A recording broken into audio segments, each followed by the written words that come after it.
Well, good day to all of you. All right, I'm tracking with you here in the live chat. Those of you who are watching live, just know that I really enjoy seeing who you are, and obviously I like knowing where you're from. So when you come in, just let us know where you're from because we're literally all over the world. Obviously, a whole lot here in the United States and Canada, but I mean literally everywhere. So thank you. Okay, we have a very interesting time here today. You'll notice that I put on my title here.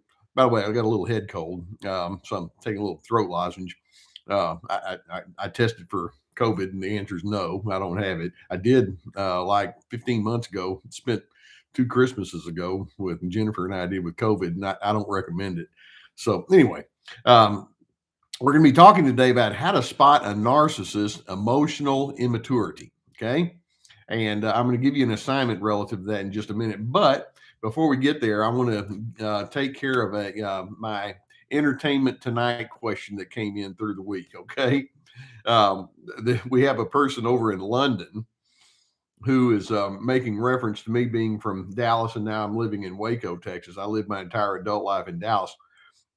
This person says, in London, growing up, we used to watch the show Dallas, the TV show with JR and Bobby Ewing and all those. It was considered so sophisticated when we were kids. I think I was maybe 24 or 25, something like that. I was in graduate school. I know when that show came on. And I was already living in Dallas.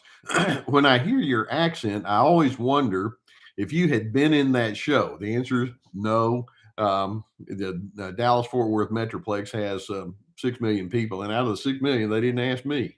Imagine that. They could have had you as the therapist for the megalomaniacal oil magnets. That would have been so funny. And the answer is, yeah, it would have been funny. I was maybe 24 at the time, and I wasn't even a rookie yet. And then he asked, "Do you wear those big Stetsons where you live?"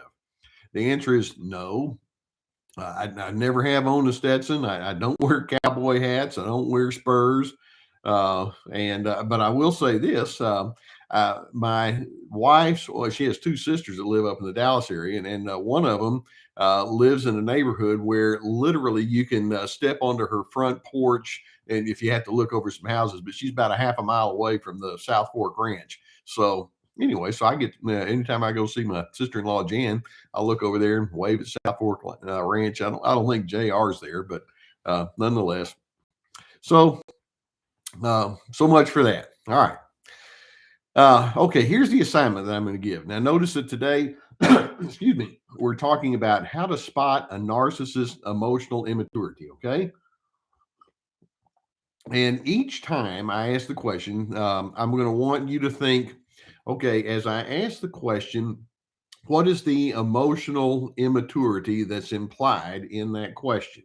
Now, one of the things we're going to see here is that narcissists are ridiculously immature in their emotions. You can have a 48-year-old person that still responds like an 8-year-old, and so many of you, these people can be really large and in charge and overpowering, but so many of you recognize when you try to reason with them, it's like trying to reason with a dysregulated kid, and it doesn't work out well. Excuse me. Now, I'm going to start with this first question. It's kind of broad, and I just want you to see if you can figure this out. What's the difference between emotional immaturity and narcissism? I recently read a description of emotional immaturity, and it sure sounds like narcissistic personality disorder. Okay, let's just stop and ask the question, when we talk about a person maturing, what do we mean? Now, let's go back to a child.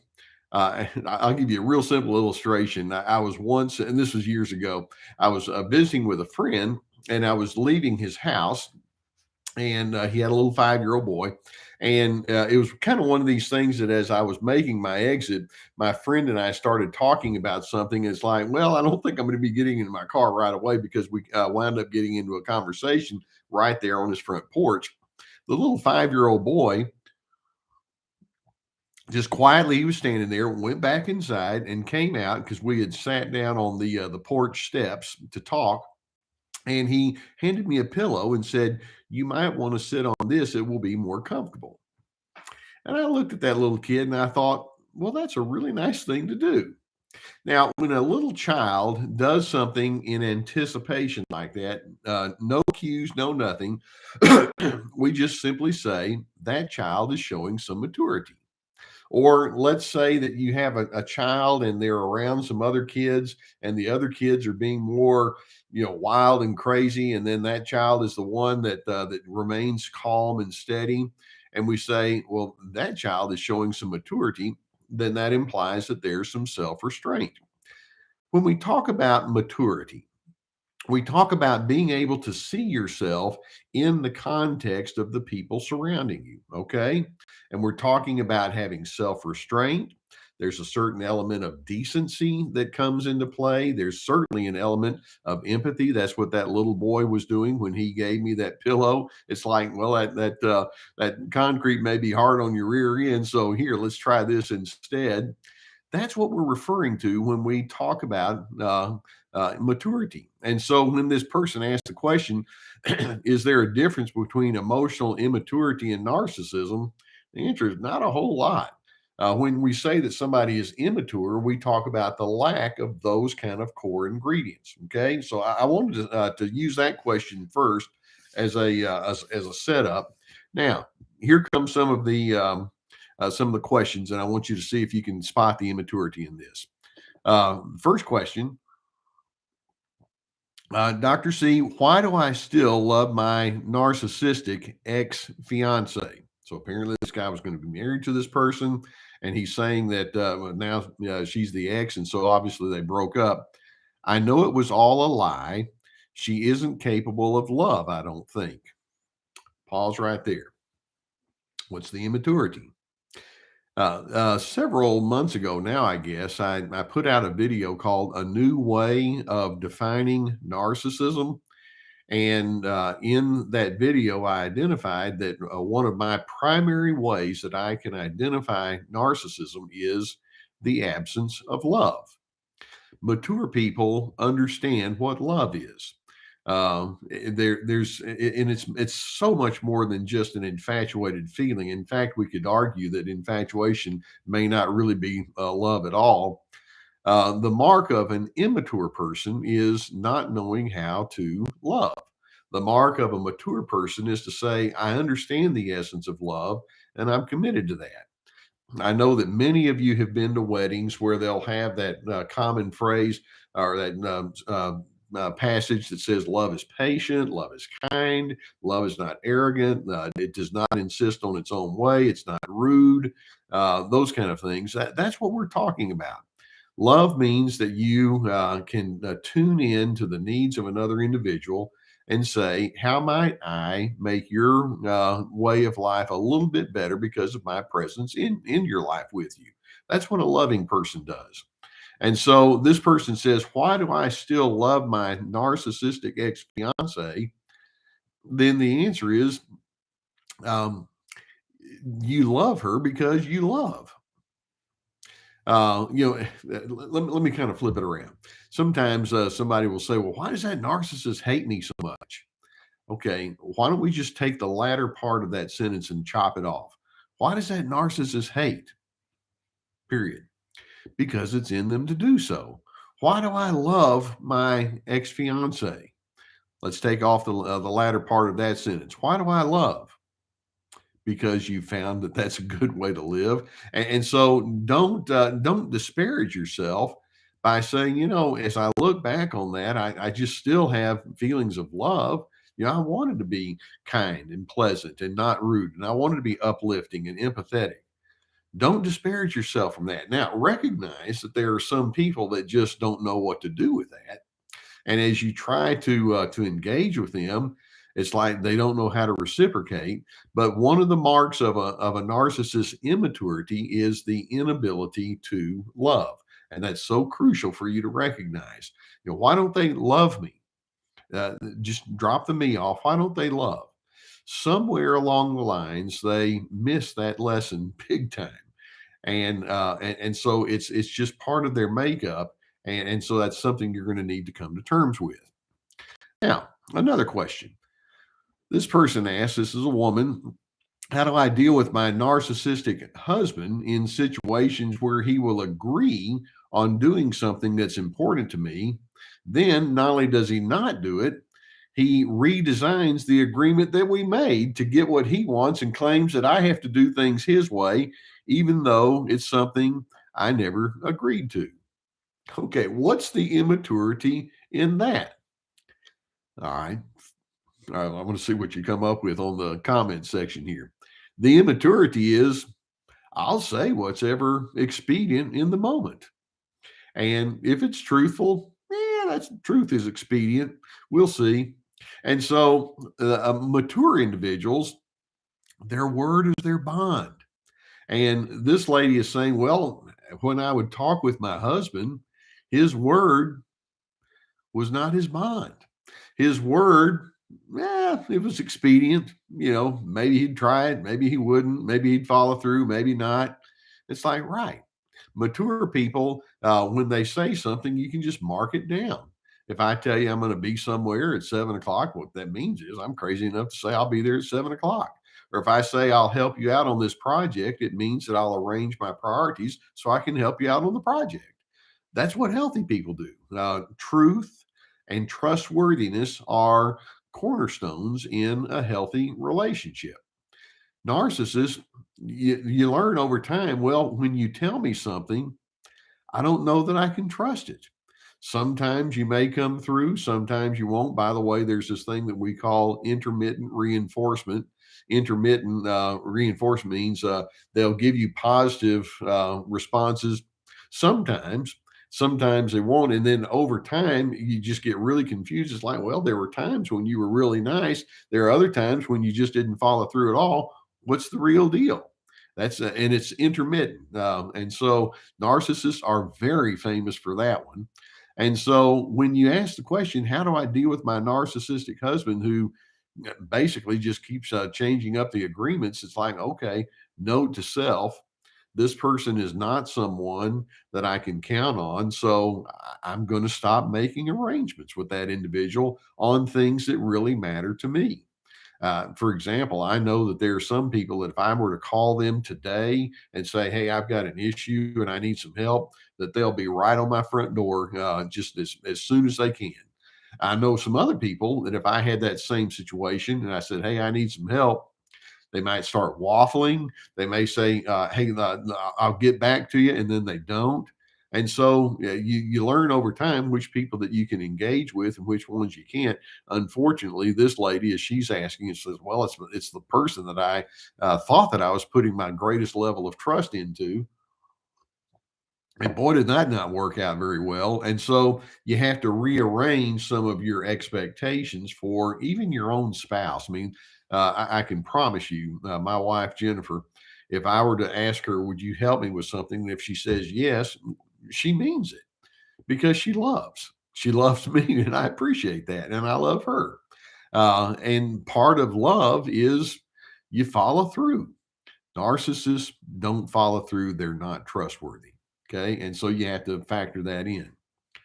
All right. Here comes the next question. I want you to think about, what immaturity is being illustrated with this one. This is a tough one. This person says, Dr. Carter, can a person be a malignant narcissist if they have only one or a few targets? Or are malignant narcissists typically aggressive or passive aggressive with every woman? Okay, first of all, when we talk about malignant narcissism, malignant, right? And Eric Fromm is the one who coined that term.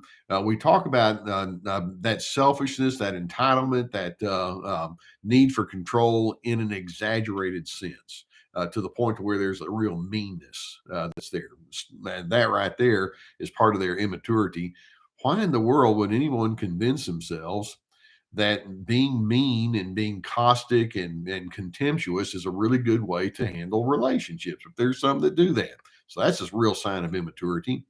But then it says this person seems to just have certain special targets that they hone in on, and they're extra mean towards that person. But then in the general public, they may not be. Okay, we got a couple of things right there. First, they're phony. And what you see on the outside does not represent what's on the inside. And I'm one of these that says, well, I hope that when you see what I have on the outside, it's a pretty good representation of what I am on the inside. And with narcissists, they don't, and especially with malignant narcissists. And then another element that's a part of this question is who would need, and in fact, this person uses the word target. Why is it they only have one or maybe a few targets? Who would want to look at a human being and say, there's my target right there? The implication is I'm going to shoot you up. And malignant narcissists, um, that's what they're known for. They like to destroy other individuals. And so, can a person be a malignant narcissist only to a few? The answer is well, and then not to everybody else. Anyone who gets on the inside circle with them eventually will be their target. Okay. And so it may seem to you that you may be the only one, or maybe there are a couple of others. But let's say if you were not on the scene and then somebody else came and took your role with that person, do you think that the malignant narcissist would suddenly be something very different?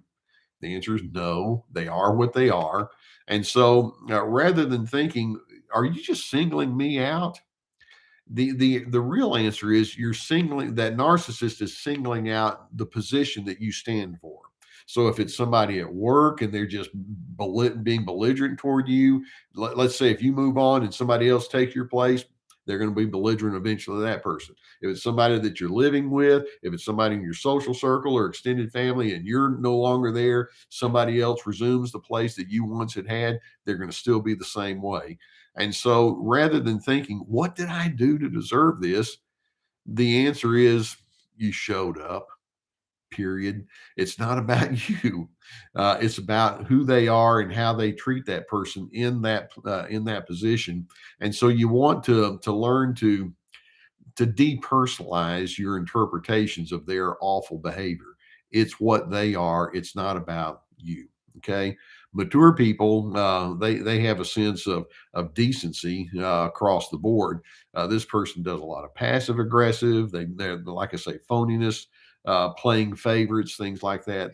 That's certainly not the mark of a mature person. Okay. Now, continuing on in our quest to identify a narcissist's emotional immaturity, let's go to the next question. This one says, how do you pass judgment without projecting?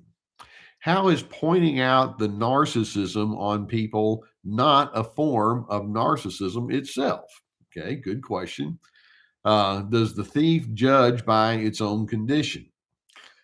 So you're saying I'm making a judgment towards someone else. Is that narcissism? Why don't we substitute a different word and see if this makes a little bit more sense? It's the word discernment.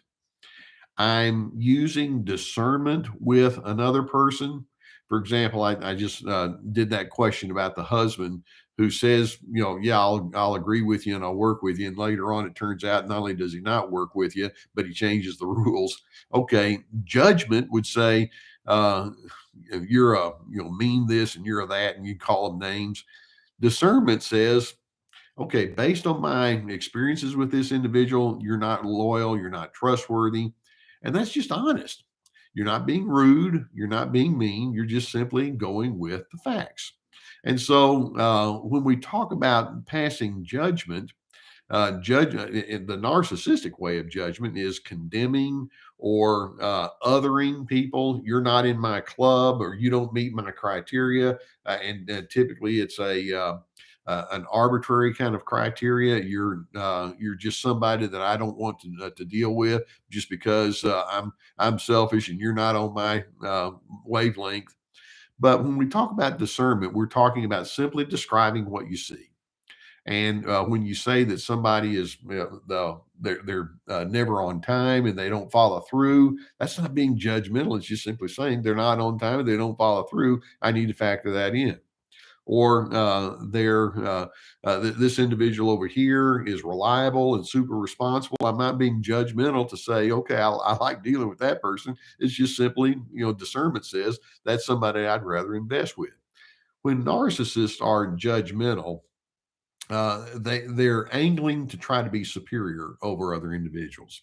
And so when you ask, how do you pass judgment without projecting your own junk onto someone else?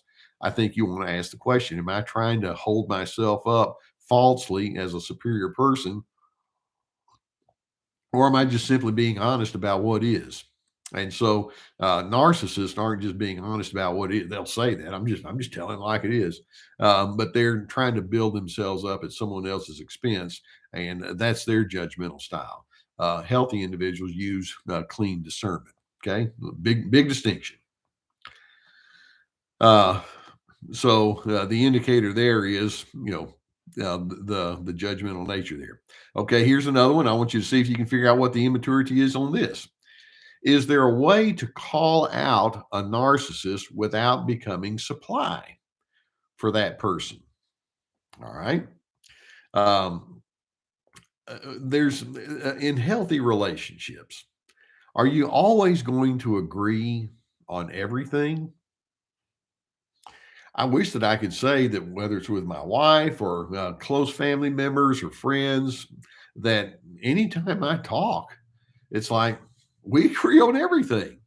Oh, I don't even know that that would be a good thing.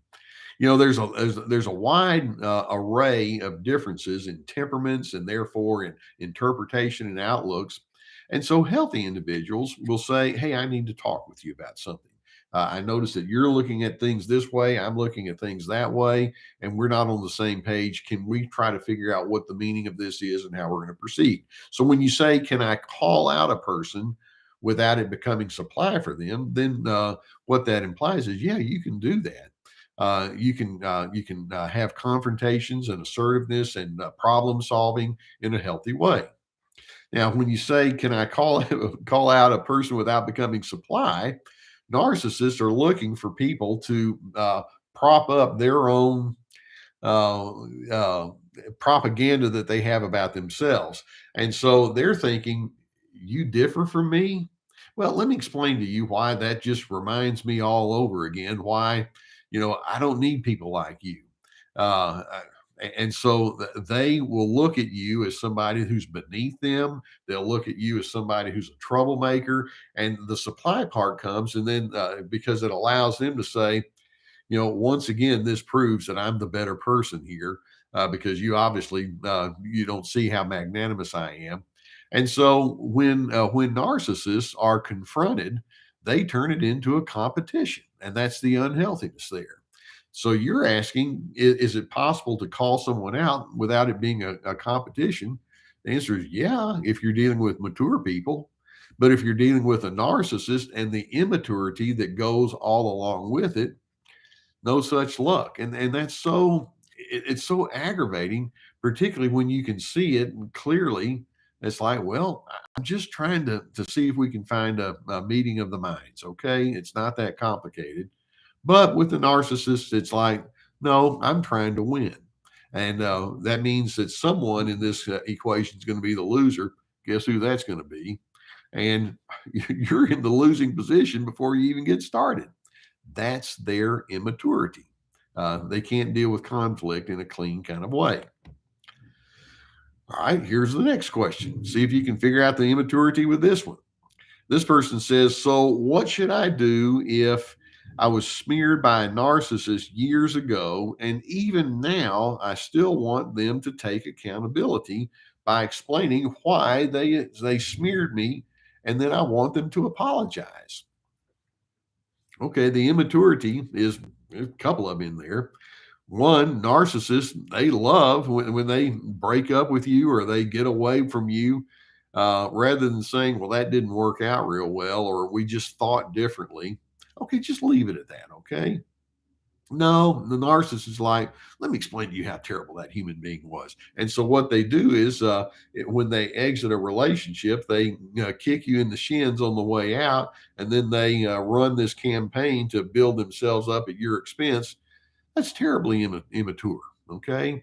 And so the immaturity there is that they have no apology about running you into the ground if they think they're going to score points with other individuals. And so you're saying, well, I'd like to just sit down with that person and ask him or her to just simply take accountability for what happened. We didn't get along, or something happened where our relationship didn't materialize in the way that we had hoped. Here's my contribution, here was yours. Wouldn't it be nice if you could sit down and do that? Um, I, I remember my 20th high school reunion, so that's quite a number of years ago. There was a guy that I had been friends with uh, in my junior high years, and then he kind of got mixed up with the druggy crowd and went off in a very different direction. And I'm not going to say that I was the perfect kid either. And so we wound up, our friendship kind of just dissolved. 20 years after we graduated, we were back. There he was, and he and I had such a wonderful conversation about how life had brought us in different directions, and he had gone through his, and I'd gone through my stuff, and all of that, and we were able to have a nice adjustment. It's like, well, times change and we mature and all, and so no smearing of each other. It's just like, we were able 20 years later to get back and say, what was that all about? And we were able to talk. And had we lived together, I know that we could have easily gotten back and had a much cleaner and wholesome relationship, and probably would have engaged with each other a whole lot. That's healthy. Narcissist is like, no, once I've smeared you, then that means that's it. Our relationship is done. And anything that I can do to build myself up at your expense, I'll just keep doing it forever. And so you're hoping for that person to take responsibility, but narcissists are not mature enough. And so sometimes you just have to say, well, I guess loose ends are just part of the equation when I'm trying to come to terms with the narcissist. And, I'm asking the question, what happened in our relationship? And so, yeah, you have to factor that in. Well, here's another one. This person asked the question, do narcissists need empathy? If they can't show it, is it because they don't need it? Um, okay, that's a really interesting question. Now, narcissists want you to build them up. They want you to admire them. They want you to know everything from their perspective. And so, in a sense, we can say, yeah, they need your empathy, although they take your empathy and they'll twist it as, you validating, yeah, you see that I'm the better person here. Do they need empathy? Well, the answer is yeah, every person wants empathy. They want to know that other individuals understand them. They want to know that other people can kind of think through their needs from their own perspective. And so then the next question is, well, if they can't show it, is it because they don't need it? And the answer there is no, they can't show it because they think they're the only person in the room that does need it. Part of narcissism is the need to be regaled, the need to be propped up. They have this false image of themselves that they want you to buy into. And so, if you show, for example, if you show, they were hurt by somebody in the past, and you say, that really must have been a disappointment, they can say, darn straight it does. And then they go into all this explanation about how they were hurt and they play the victim. But then if you're hurt, it's like, no, my hurt's worse. So they won't go into yours with you, but they want you to know theirs. And so they're so completely absorbed with who they are that they think, well, just as much as I like to know that people understand me, it would seem fair that I could do it back with you. They've not gotten to that point. Go back to that illustration I used about that little 5-year-old boy who offered me the pillow to sit on.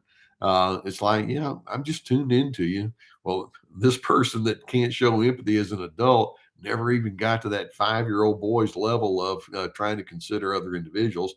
With narcissists, it's all about me. That's the way they operate. Okay, here's the next question. See if you can figure out the immaturity in this one. What's the difference between narcissistic injury versus having hurt feelings? By the way, you guys come up with such good questions on this. What's the difference between narcissistic injury and having hurt feelings? Okay.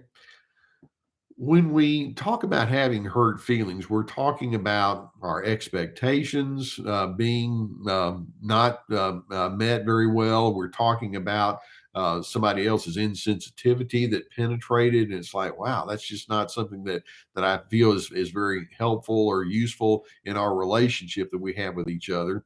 And so it's normal that you would have hurt feelings when there's certain disappointments. And then it's also healthy to say, well, why don't we sit down and talk about how these feelings came about, and let's see if we can get that meeting of the mind. When we talk about narcissistic injury, the narcissist, when they feel hurt by somebody, they take your disagreement or differentness as a challenge to their ego. They take it as you stepping all over their worth and dignity, and you're over there thinking, "Hey, I'm not trying to run you into the ground. We just didn't see things the same way." Or I had something else in mind, or I had a perspective that I was operating off of. You have a very different one, so we need to figure what that's all about.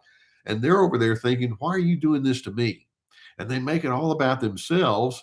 And there's such a defensiveness, and there's such a persecution complex that they can carry. Another of the primary ingredients that I watch for that tells me if a person has narcissism is they can have a paranoia.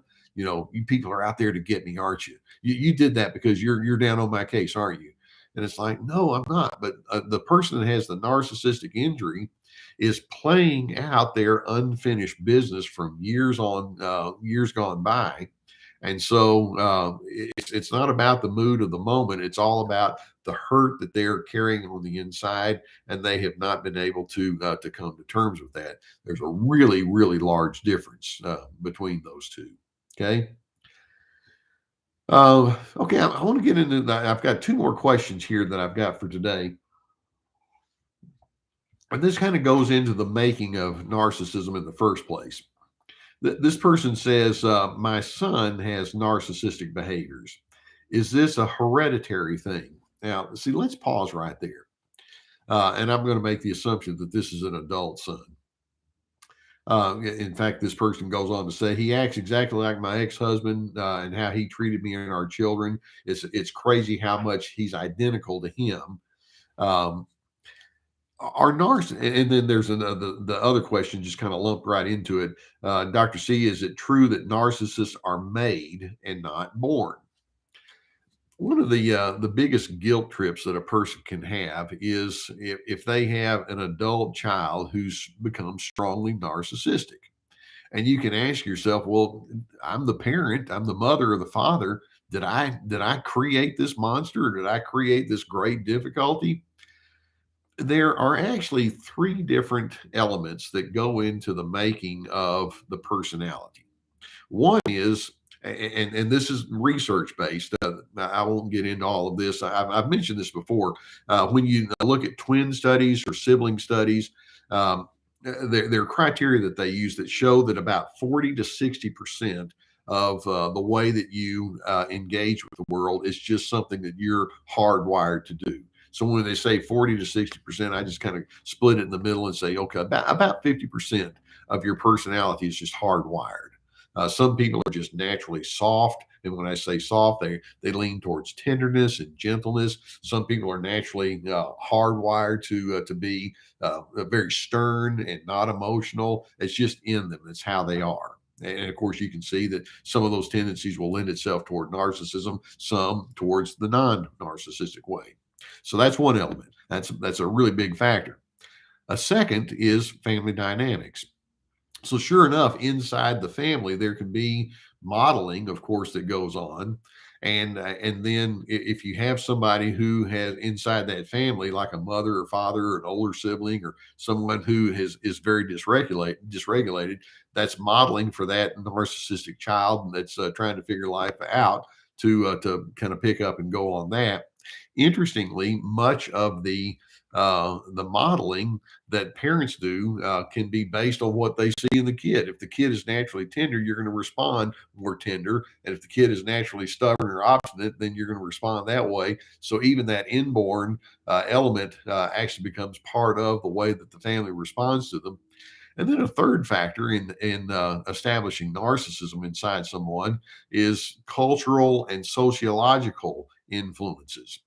Eric Fromm, and you know that he's kind of one of the guys that I look to most, was a social psychologist, and he followed Freud and Jung and those guys, and he talked about how the sociology that we grow up in, the social milieu, it can have heavy influences on us.